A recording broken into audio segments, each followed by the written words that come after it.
ਉੱਥੇ ਹੀ ਪੱਕੀ ਬਣਦੀ ਤੇ ਪਈ और उत नेड़े ते वीडियो बनाई ਅਸੀਂ ਕਦਾ ਆਣ ਦਾ ਆਂਦਾ ਵਾ ਤੇ ਮੱਲਾ ਇੰਨਾ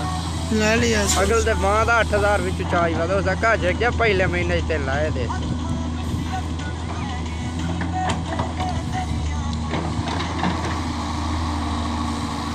ਆ ਬੇਟੀ में पिया राशि